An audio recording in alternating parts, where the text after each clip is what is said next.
Hi, are you one of the millions of Americans using proton pump inhibitors? These commonly used medications are used for acid reflux or GERD, gastroesophageal reflux disease, and they can give you relief of acid reflux symptoms, but the problem, especially with long-term use, they put you at risk for other diseases.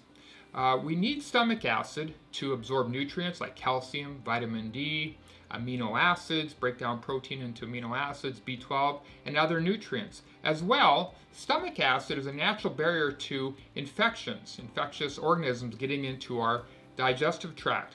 And stomach acid just generally liquefies your food, so it puts you at compromise for digestive issues. And so with our patients at the Stengler Center for Integrative Medicine, if at all possible, we try not to use these medications or wean people off these medications, use diet, use supplements to help control their acid reflux symptoms.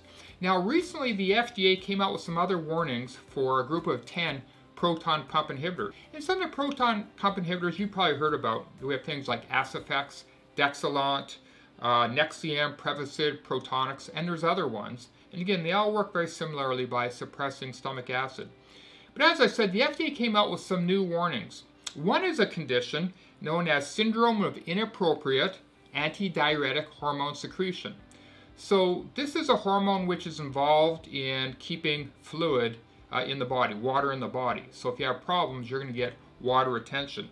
Another one they came up with in terms of side effects, the group of 13 of the proton pump inhibitor drugs, was a condition called acute generalized exanthematous pustulosis, which is basically a condition where you get an eruption of pustules on the body. It usually starts on the face, then the armpits, and spreads throughout the body. So now we have several conditions that can be related to the chronic use of these PPI medications.